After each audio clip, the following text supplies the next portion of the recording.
오늘 우리에게 주시는 하나님의 말씀은 열왕기하 24장 18절에서 20절까지 말씀입니다. 제가 봉독해 올리겠습니다. 시드기야가 왕이 될 때에 나이가 21세라 예루살렘에서 11년간 다스리니라. 그의 어머니의 이름은 하무다리요 림나인 예레미야의 딸이더라.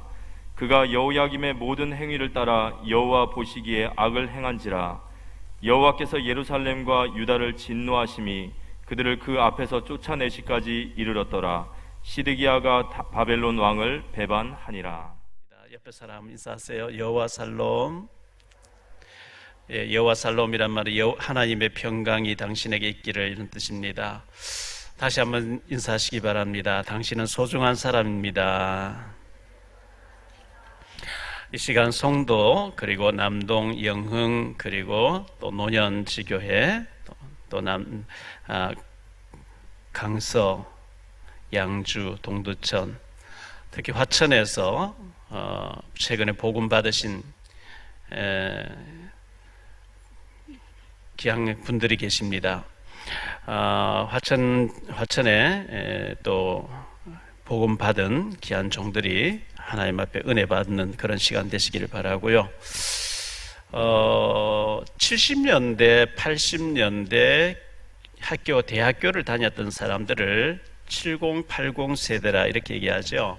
그때는 통기타와 청바지, 또 바닷가나 저 들판에 가서 캠파이어, 불을 피워놓고 통기타 치면서 노래 부르고 하는 것이 낭만, 그런 일이 많이 있었는데요. 그때 둘다섯이라고 하는 가수, 오세복 씨죠.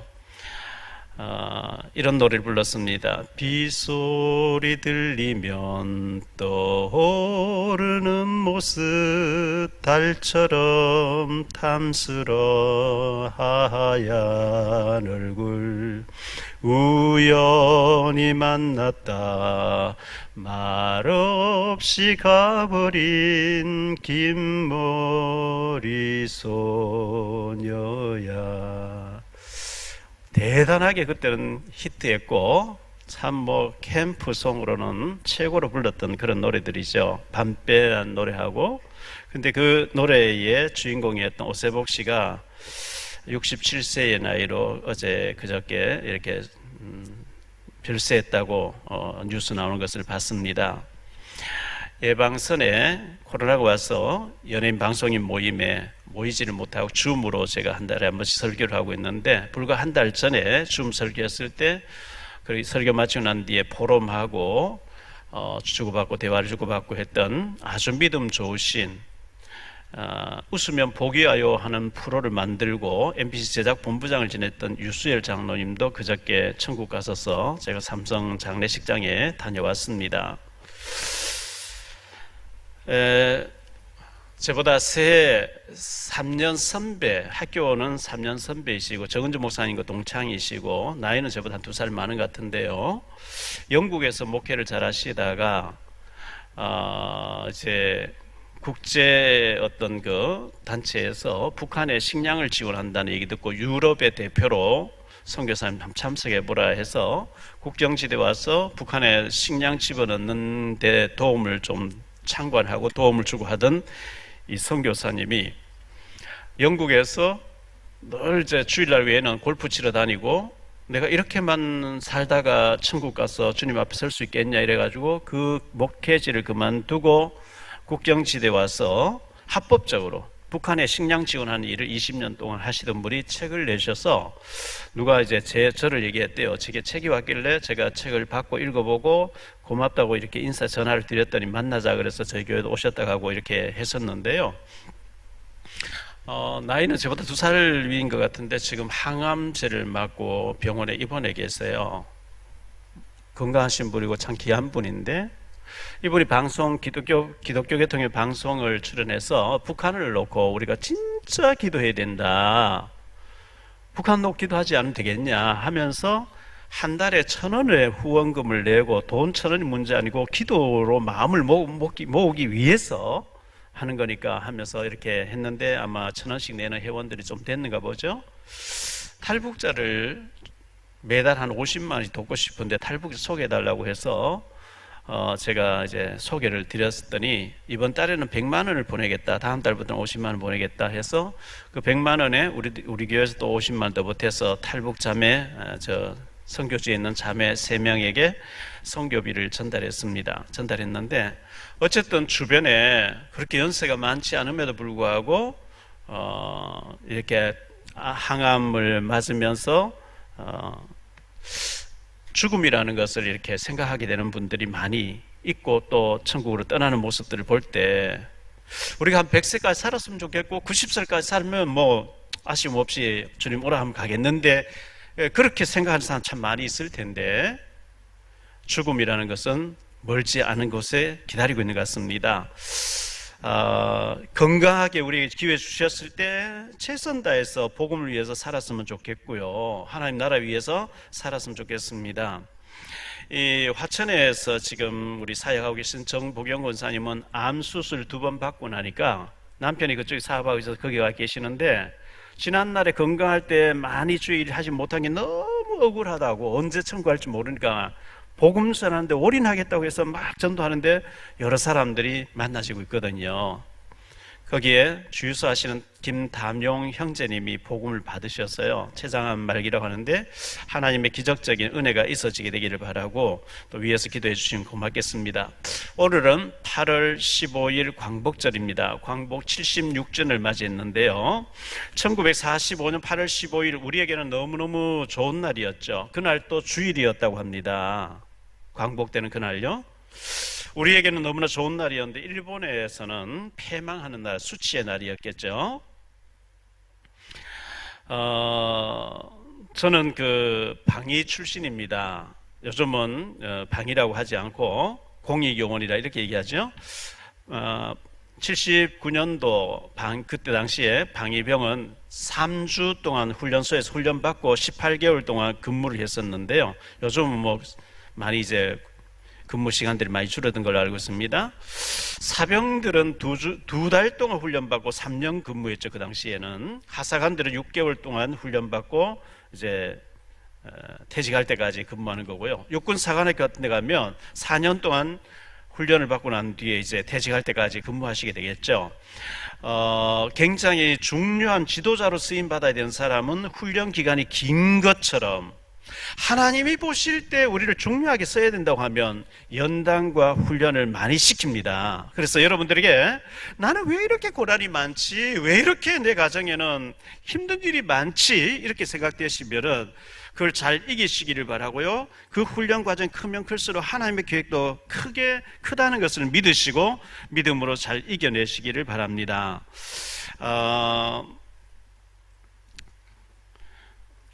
해방되던 그 광복절날 감격해서 우리 백성들이 서로 껴안고 대한독립 만세를 막 부르고 했겠죠.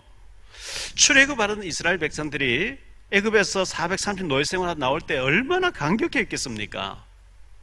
바벨론의 포로를 끌려 70년 동안 노예 생활하다 돌아올 때 얼마나 감격했겠습니까?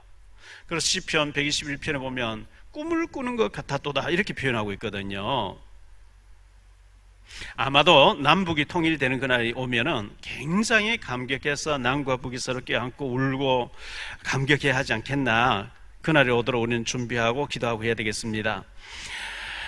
그냥 이 광복이 되어지고 독립되어진 해방된 게 아니고 유관순 열사라든지 독립운동가든지 많은 사람들이 순교의 피를 흘리면서 독립을 위해서 투쟁하고 피를 흘리고 싸우고 했는데 우리 힘으로 안 되어지니까 하나님 미국을 통해서 원자폭탄을 일본에 투하를 해가지고 무조건 백기를 들고 우리가 독립되어져서 이렇게 지금 세계 10위권 속에 들어가서 잘 살고 있습니다.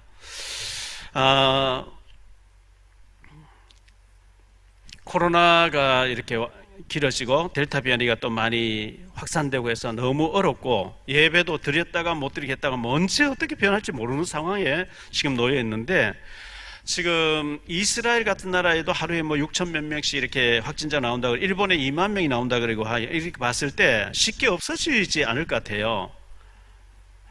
말세 때 하나님의 진노의 채찍이 아닌가 생각되어지기도 하고 한데 그럴수록 우리는 더 주님 바라보면서 성령 충만하게 믿음으로 잘 이겨나시기를 바라고요. 우리 나이랑 권사님이 지금 격리돼서 치료를 받고 계시는데 굉장히 힘들다고 기도해달라고 연락이 왔습니다. 나이랑 권사님 잘 이겨내시고 치료 받으시고 건강하게 퇴원할 수 있게 되기를 또 바라고요. 우리 모두 이 위기 상황을 잘 믿음으로 이겨낼 수 있도록 그렇게 했으면 좋겠습니다.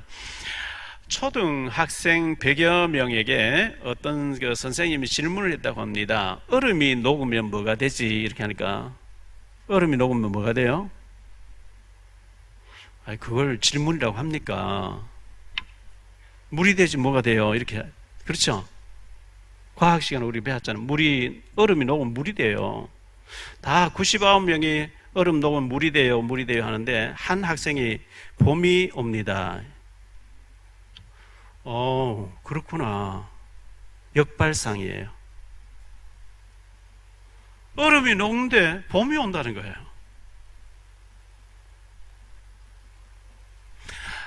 박정희 전 대통령이 한강이 범람해서 물이 자꾸 넘쳐나니까 소양강 댐을 만들어야 된다, 상류에다가. 그래서 한국의 건설회사 4곳을 사장들을 불러가지고 소양강 댐을 어떻게 만들 것이냐 이렇게 회의를 하는데, 그 중에 한 분이 서로 이제 그걸 오다를 따내려고 공사를 맡으려고 애를 쓰겠죠.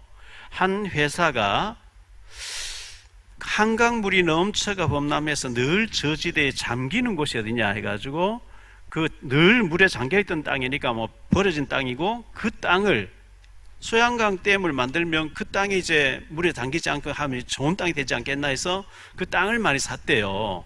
그곳이 압구정동이래요. 그 압구정동에 그 회사의 아파트가 많이 들어서 있고 백화점까지 들어가서 있죠.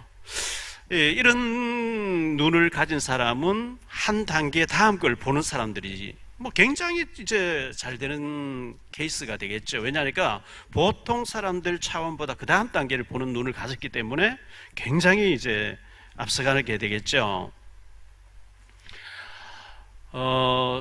지금 선거철이 다가오고 하니까 또 이제 코로나 재앙이 있고 하니까 백성들에게 경기도에서는 무조건 100만 원씩 다 나눠준다, 뭐 이런 얘기도 많이 들리고 하는데요. 참 걱정스러워요. 잘 사는 사람, 뭐 어려운 사람 도와주면 당연한 거고요. 도와줘야지요. 근데 잘 사는 사람에게 왜 국가 돈을 자기 돈이니까 막 퍼다 주느냐 말이죠. 이게 후손들에게 전부 빚을 지우는 거거든요. 핀란드의 전 총리였던 에스코 아오라는 총리님은 서울 포럼에 와서 지혜로운 지도자는 후손들이 따먹을 수 있는 과일나무를 미리 심어놔야 된다 그랬죠. 후손들이 잘 살도록 이렇게 해주는 것이 우리 선조들이 해야 될 일인데, 다 나눠줘버리고 빚더미 위에 빚을 넘겨주려고, 이거 안 되는 거거든요. 걱정스러워요. 우리 대한민국 오늘 있기까지 우리의 선조들이 피를 흘리면서 독립투쟁을 했고, 많은 피를 흘려가지고 오늘 우리 대한민국이 건설되어져 있는데, 해외에 나가보면 전혀 이제 해가 질 때쯤 되면 거리를 활보할 수 있는 곳이 몇 군데 안 됩니다. 너무 치안들이 불안하고 한데, 우리 대한민국 얼마나 그게 잘된, 치안도 잘 돼 있죠. 해외 나가면 화장실 들어가도 전부 돈을 내야 돼요. 우리나라는 뭐 돈 내는 데 거의 없죠. 얼마나 우리나라 살기 좋은 나라인지 몰라요. 이 좋은 나라를 우리 후손들에게 물려줘서 세계 복음화를 위해서 쓰여지도록, 그리고 이 차별금지법 같은 악법들이 통과되어져서 복음 막히는 일이 없도록 우리가 기도하고, 만약에 그런 일이 벌어지면 걸기대회도 하고 막 데모도 하고 이렇게 해서 악법은 막아줘야 되지 않겠나 생각되어집니다. 오늘 말씀을 가지고 3가지로 말씀 생각하려고 한 첫 번째, 해방에 대해서 좀 말씀드리려고 합니다. 해방.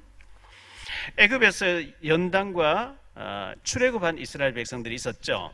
창세기 15장 13절로 14절에 보면 여호와께서 아브라함에게 이르시되 너는 반드시 알라. 내 자손이 이방에서 계기되어 그들을 섬기겠고 그들은 400년 동안 내 자손을 괴롭히리니 그들이 섬기는 나라를 내가 징벌할지며 그 후에 내 자손이 큰 재물을 가지고 이끌고 나오리라.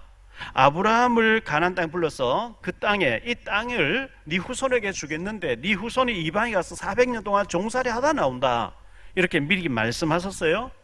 요셉이가 그 형들의 미움을 받아서 애굽의 노예로 팔려갔습니다. 17세의 나이에 팔려갔는데 13년 동안 노예로 감옥에 있었는데 30살 됐을 때 하나님이 애굽이라는 그 당시 최고한 나라의 총리로 요셉을 세워주신 거예요. 7년 풍년 들었습니다. 창고에 잔뜩 쌓아놨습니다. 7년 기근 들게 되는데 기근 들어서 2년째 형들이 식량 사러 와서 만나게 되죠. 요셉이가 애굽에 총리되어 있다는 얘기 듣고 야곱, 그의 요셉의 그 아버지와 또 형들과 가족들이 75명이 애굽으로 고센 땅으로 와서 이주를 와서 살게 됐는데, 그 시대의 사람이 죽고 난 뒤에 인구가 막 급속도로 늘어나니까 애굽 왕이 긴장을 하면서 저들이 너무 인구가 많아지니까 우리나라가 어떤 나라 전쟁하게 되면 저들이 접근편에 서버리면 어떡하냐 해서 인구 말살 정책으로 아들 낳으면 강에 던져 넣으라 할 때 모세가 태어나게 되죠. 모세가 임신 과정에서 아므람과 요셉에서 얼마나 기도했겠어요? 애가 태어났는데 하나님 보시기 아름다운 아이인지라. 그래서 모세 아버지 어머니가 얘를 석 달 지나니까 울음소리 커지니까 갈대 상자에 담아가지고 나일강에 던져 보내야 되는데, 갈대 상자를 만들면서 거기 진액을 칠하면서 얼마나 울면서 눈물로 기도를 했겠어요. 그래서 갈대 상자를 갈대 숲에 뒀는데 공주가 모욕하러 왔다가 시녀들을 시켜서 상자를 건져와 봐라. 뚜껑을 여니까 모세가 울고 있어요. 미리 약속되어진 미리암이 모세 누나가 이 아이를 위해서 젖먹여 줄 사람 구해올까요? 구해와라. 이래가지고 모세가 친어머니에게서 젖을 뗄 때까지 젖을 먹으면서 신앙교육을 받잖아요. 신명기 4장 20절에 이렇게 말씀합니다. 여호와께서 너희를 택하시고 너희를 새 풀무불 곧 애굽에서 인도하여 내사 자기 기업의 백성을 삼으신 것이 오늘과 같아도 애굽에서 430년 동안 지난 것을 새 풀무불 속에 집어넣어서 연단했다, 이렇게 말씀하고 있습니다. 열왕기상 8장 51절에 이렇게 말씀합니다. 그들은 주께서 철풀무 같은 애굽에서 인도하여 내신 주의 백성 주의 소유가 됩니다. 새풀무, 철풀무, 새풀무, 철풀무 속에 집어넣어 가지고 연단하셨다는 겁니다. 에레미야 11장 4절입니다. 이 언약은 내가 너희 조상들을 새 풀무 애굽 땅에서 이끌어내던 날에 그들에게 명령한 것이라. 곧 내가 이르기를 너희는 내 목소리를 순종하고 나의 모든 명령을 따라 행하라. 그리하면 너희는 내 백성이 되겠고 난 너희의 하나님이 되리라. 새 풀무 뿔에서 연단했다. 하나님이 세계적으로 써야 되기 때문에, 전 세계 하나님 알려야 되기 때문에 애굽이라고 하는 강한 나라에 새풀무 속에 집어넣어서 그들을 데리고 나올 때 장자가 다 죽는 걸 통해서 애굽의 하나님 알리고 홍해 갈라지는 것과 광야에서 살아남는 걸 통해서 전 세계에 하나님 살아계신 알리는 것을 하나님이 원하셨기 때문에 그렇게 훈련했다는 말씀이죠. 갈로안의 두 번째, 일본에서 우리가 해방되었습니다. 우리 노래 중에 이런 노래가 있죠. 우리의 소원은 통일, 꿈에도 소원은 통일. 원래 이게 통일에 대한 노래가 아니고 우리의 소원은 독립, 꿈에도 소원은 독립. 독립에 대한 노래였는데 독립되고 난 뒤에는 통일로 바꾼 거예요. 가황 나훈아 씨가 KBS TV에서 작년에 테스형 부를 때 합창단에서 우리의 소원은 통일, 시끄럽다 이렇게 나왔죠. 통일 노래 부르려면 힘있게 꽉 이렇게 행진하듯이 해야 되는데 4분의 4박자 늘어 터져 빠져가지고 그게 무슨 통일이 되겠냐고 막 이렇게 하는 걸 들어봤어요. 우리나라 애국가가 하나님이 보호하사, 하나님이 보우하사 이렇게 합니다만, 보호하사 우리나라 만세 참 좋은 가사인데요. 제 개인적인 생각이에요. 미국의 국가가 올려 퍼질 때는요, 빰빠밤 빰빠밤 굉장히 그 행진가가 힘있게, 굉장히 박력 있게. 그런데 우리나라는 조용하게 힘이 없어요. 가사는 참 좋은데 하나님이 우리를 쓰시려고 새풀무 같고 철풀무 같은 애굽에 집어넣어가지고 저 일본에 집어넣어가지고 36일 동안 얼마나 고통당했습니까? 말을 쓰지 못하게 합니다. 이름도 쓰지 말라 합니다.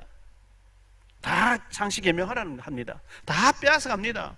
얼마나 많은 사람 죽었습니까? 그렇게 연단받고 훈련받은 우리들을 우리 힘으로 안 되니까 미국을 들어서 해방시켜 주셨어요. 저는 이제 역사책을 좀 읽어보면 400년 전에 500년 전에 우리나라에 완전히 우리나라 뭐 힘이 없어요. 러시아가 들어와 있고 중국이 들어와 있고 일본이 들어와 있고 청일 전쟁할 때 우리나라 무대 옆 발판이에요. 저네들 다 가지고 놀아요. 우리 아무 힘이 없어요.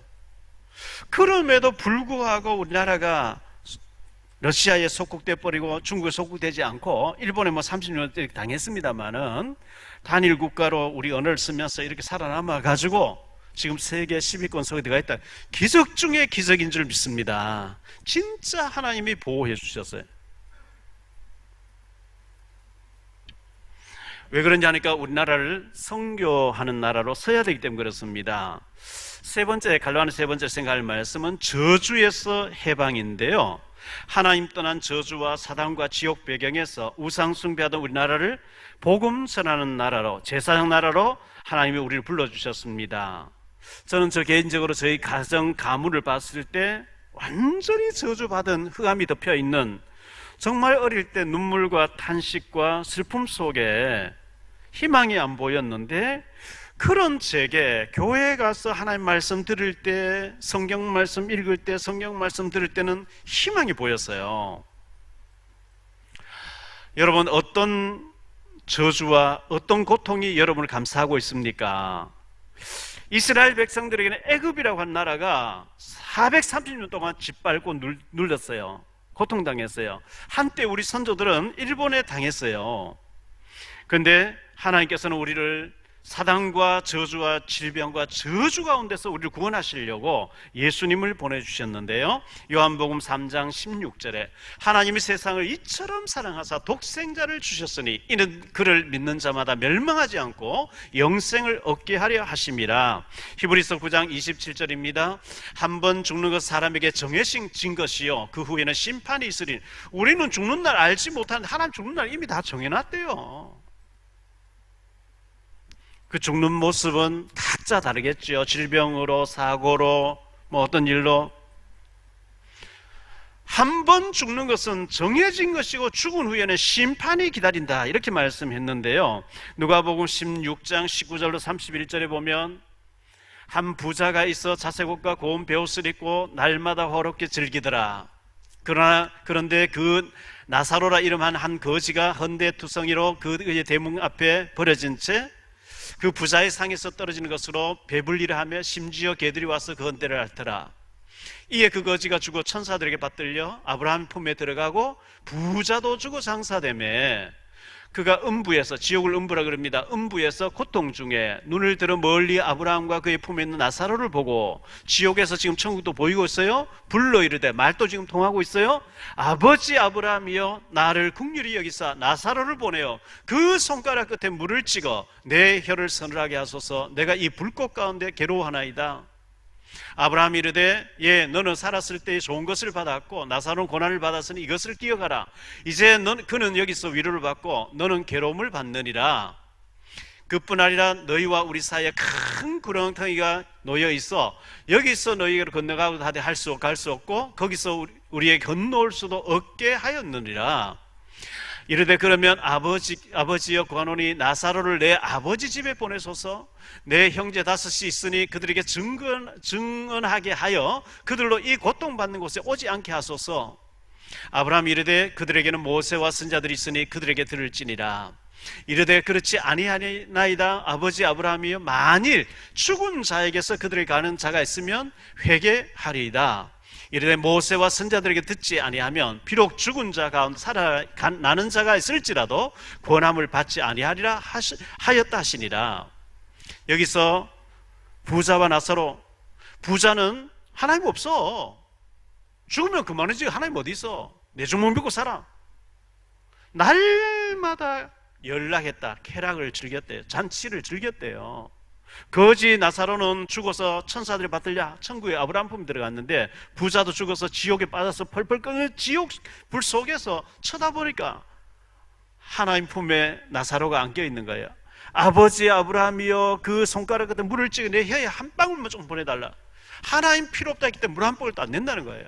그러면 이 부자가 뭘 몰랐냐? 하나님에 대해서 몰랐어요. 천국에 대해서 몰랐어요. 지옥에 대해서 몰랐어요. 영혼이 영원하다는 걸 몰랐어요. 죽으면 그만인 줄 알았는데 딱 죽는 순간에 펄펄 끓는 지옥에 빠졌단 말이죠. 이 지옥 면제받는 길은 살아있을 때밖에 기회가 없어. 죽고 난 뒤에는 아무리 후회도 안 돼요. 그러니까 그러면 제발 나사로를 보내가지고, 내 형제 5명이 있는데 죽어보니까 당신 형이 지옥에 있더라, 천국에 있더라, 지옥에 있더라 해서 그들이 예수 믿고 이 지옥에 오지 않게 해달라. 그들에게는 모세와 선지자가 기록한 성경 말씀이 있으니 그 성경 말씀 들으면 된다. 아닙니다. 얼굴 알고 있는 나사로 가서 얘기하면 믿을 것입니다.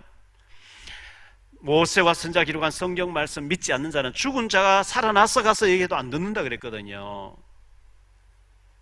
자, 분명히 천국과 지옥이 있는데 요한복음 5장 24절에 내가 진실로 진실로 너희에게 이르노니 내 말을 듣고 나 보내신 이를 믿는 자는 영생을 얻었고, 그러죠. 영생을 얻을 것이 아니고 예수님을 받아들이고 모셔드리고 영접하고 받아들이는 순간에 얻어버렸고, 현재 완료형입니다. 영원한 구원을 받은 거예요. 얻었고 심판에 이르지 지옥에 이르지 아니하나니 사망에서 생명으로 옮겼느니라. 요한복음 1장 12절에 영접하는 자 곧 그 이름을 믿는 자들에게는 하나님의 자녀가 되는 권세를 주셨으니, 로마서 10장 9절 10절입니다. 네가 만일 내 입으로 예수를 주로 시인하며 또 하나님께서 그를 죽은 자 가운데 살리신 것을 네 마음에 믿으면 구원을 받으리라. 사람이 마음으로 믿어 의에 이르고 입으로 시인하여 구원에 이르느니라 그랬습니다. 에베소 2장 8절입니다. 그러나 너희는 그 은혜에 의하여, 우리가 잘나서 아닙니다. 하나님 은혜를 주시기 때문에 은혜에 의하여 믿음으로 말미암아 구원을 받았으니 이것은 너희에게서 난 것이 아니요 하나님의 선물이라. 하나님이 구원이라고 하는, 천국이라고 하는 영원한 생명을, 지옥을 면제받는 생명을 선물로 주신다는 거죠. 왜? 노력으로 되지 않기 때문에. 로마서 8장 1절 2절입니다. 로마서 8장 1절 2절에 보면 그러므로 이제 그리스도 예수 안에 있는 자들에게는 결코 정죄함이 없나니 이는 그리스도 예수 안에 있는 생명의 법이, 생명의 성령의 법이 죄와 사망의 법에서 너를 해방하였습니다. 법적으로 예수 믿는 것 때문에 지옥 안 가. 너는 운명사주발 해방되었어. 이 법적으로 하나님이 우리를 완전히 저주에서 해방시켜줬단 말이죠. 일본에 시달려 자유 독립할 때 얼마나 기쁘겠어요? 출애굽할 때 얼마나 기쁘겠어요? 우리가 앞으로 남북 통일될 때 얼마나 기쁘겠어요? 이 사단과 저주와 지옥 배경에서 해방받은 것 기뻐하시고 하나님께 감사할 수 있게 되기를 바랍니다. 두 번째로 생각할 말씀은 시드기야 왕입니다. 우리가 지금 현재 한 20몇째 주까지 지금 이어서 유다 나라의, 남조 유다 나라의 왕들에 대해서 봤는데, 시드기야 왕입니다. 이름의 뜻이 여호와의 공의, 시드기야란 말은 여호와의 공의란 뜻입니다. 공의의 하나님이죠. 하나님은 정직하게 공의롭게 하시는 분이죠. 원래 이름은 마따니아였습니다. 바벨론 왕이 시드기야라고 이름 바꾸어라. 이 바벨론 왕이, 하나님 모르는 바벨론 왕이 하나님이 계시는 게 맞다면 너희들이 내게 속국되어지고 내가 너희들한테 주관하고 내가 왕을 임명하고 이렇게 하는 것이 하나님의 뜻이다, 하나님의 공이다. 맞아요. 범죄하니까 그렇게 하는 게 하나님의 뜻이었어요. 이 시드기야 왕의 통치 기간은 BC 주전 597년으로 586년까지 11년간 통치를 했습니다. 갈로안의 세 번째, 하나님의 아끼심을 거부한 왕입니다. 역대하 36장을 보겠습니다. 역대하 36장 11절로 21절까지인데요. 제가 읽겠습니다. 시드기야가 왕위에 오를 때에 나이가 21세라 예루살렘에서 11년 동안 다스리며 그의 하나님 여호와 보시기에 악을 행하고 선지자 에레미야가 여호와의 말씀으로 일러도 그 앞에서 겸손하지 아니하였으며 또한 느부갓네살 왕이 그의 하나님을 가리켜 맹세하게 하였으나 그가 왕을 배반하고 목을 곱게 하며 마음을 완악하게 하여 이스라엘 하나님 여호와께로 돌아오지 아니하였고 모든 제사장의 우두머리들과 백성도 크게 범죄하여 이방 모든 가정한 일을 따라서 여호와께서 예루살렘에 거룩하게 두신 그의 전을 더럽게 하였으며 그 조상들의 하나님 여호와께서 그의 백성과 그 거하는 곳을 아끼사 부지런히 그의 사신들을 그 백성에게 보내어 이르셨으나 그의 백성이 하나님의 사신들을 비웃고 그의 말씀을 멸시하며 그의 선자들을 욕하여 여호와의 진노를 그의 백성에게 미치게 하여 회복할 수 없게 하였으므로 하나님이 갈대아 왕의 손에 그들을 다 넘기심에 그가 와서 그들의 성전에서 칼로 청년들을 죽이며 청년 남녀와 노인과 병약한 사람들을 긍휼히 여기지 아니하였으며 또 하나님의 전에 대소 그릇들과 여호와의 전에 보물과 왕과 방백들의 보물을 다 바벨론으로 가져가고 또 하나님의 전을 불사르며 예루살렘 성벽을 헐며 그들의 모든 궁실을 불사르며 그들의 모든 귀한 그릇을 부수고 칼에서 살아남은 자를 그가 바벨론으로 사로잡아가며 무리가 거기서 갈대아 왕과 그의 자손의 노예가 되어 바사국이 통치할 때까지 이르니라. 이에 토지가 황폐하여 땅의 안식년을 누린같이 안식하여 70년을 지냈으니 여호와께서 에레미야의 입으로 하신 말씀이 이루어졌더라. 참 비참한 비극이에요. 에레미야 34장 1절로 3절에 하나님 미리 많이 말씀했거든요. 바벨론의 느부갓네살 왕과 그의 모든 군대와 그의 통치하에 있는 땅의 모든 나라와 모든 백성이 예루살렘과 그 모든 성읍을 칠 때에 말씀이 여호와께로부터 에레미야에게 임하여 이르시되 이스라엘 하나님 여호와께서 이와 같이 말씀하시느니라. 너는 가서 유다의 시드기야 왕에게 아뢰어 이르기를 여호와의 말씀에 보라, 내가 이 성을 바벨론 왕의 손에 넘기리니 그가 이 성을 불사를 것이라. 네가 그의 손에서 벗어나지 못하고 반드시 사로잡혀 그의 손에 넘겨져서 내 눈은 바벨론 왕의 눈을 볼 것이며 그의 입은 내 입을 마주 대하여 말할 것이요 너는 바벨론으로 가리라.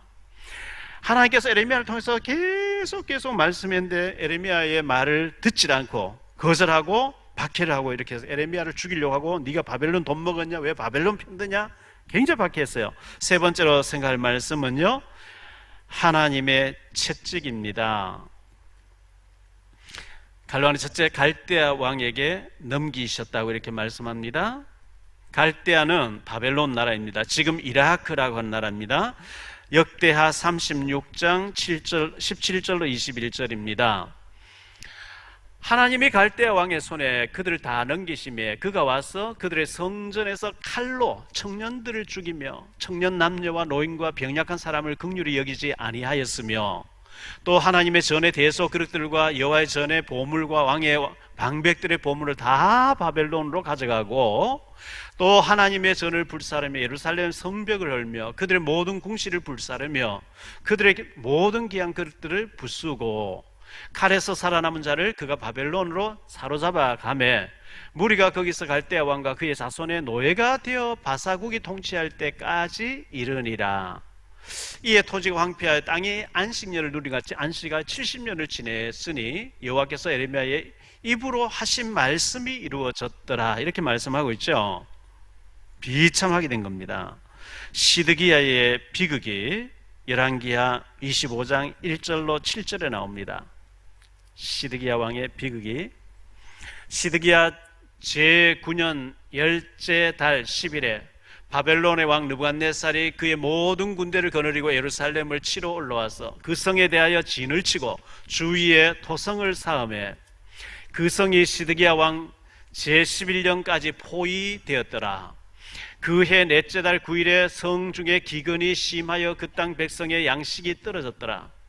그 성벽이 파괴되며 모든 군사가 밤중에 두 성벽 사이 왕의 동산 견문길로 도망하여 갈대아인들이 그 성읍을 에워쌌으므로 그가 아라바 길로 가더니 갈대아 군대가 그 왕을 뒤쫓아가서 여리고 평지에서 그를 따라잡으며 왕의 모든 군대가 그를 떠나 흩어진지라.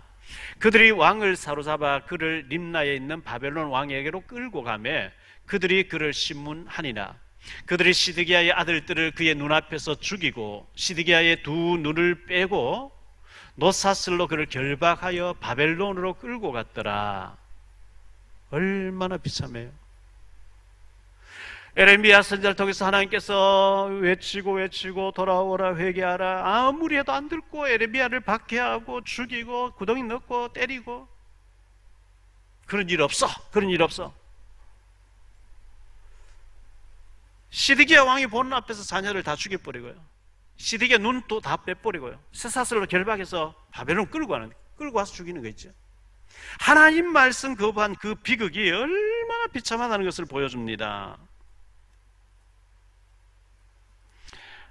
바벨론의 멸망인데요. 열왕기하 25장 8절로 12절을 한 번 더 봅니다. 바벨론 왕 느부갓네살의 19째 해 5월 7일에 바벨론 왕의 신복 12대장 느부사라단이 예루살렘에 이르러 여호와의 성전과 왕궁을 불사르고 예루살렘의 모든 집을 기인의 집까지 불살랐으며 12대장에 속한 갈대아 온 군대가 예루살렘 주위에 성벽을 헐었으며 성중에 남아있는 백성과 바벨론 왕에게 항복한 자들과 무리 중 남은 자는 12대장 느부사라단이 모두 사로잡아 가고 12대장이 그 땅에 비천한 자를 남겨도 포도원을 다스리는 자와 농부가 되게 하였더라. 이 시드기야 왕은 남조 유다의 20번째 마지막 왕입니다.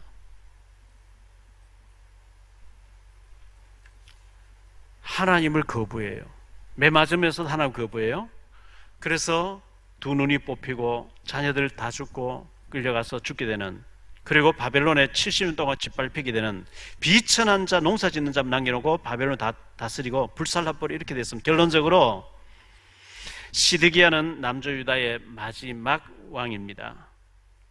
하나님을 잘 섬기고 경외하고 의지하고 믿음으로 살았더라면 절대 이런 비극이 없는데, 하나님 에레미야를 보내서 너 이렇게 하면 안 돼, 우상숭배하면 안 돼, 하나님 말씀 거절하면 포로로 끌려가 망해, 안 들어요.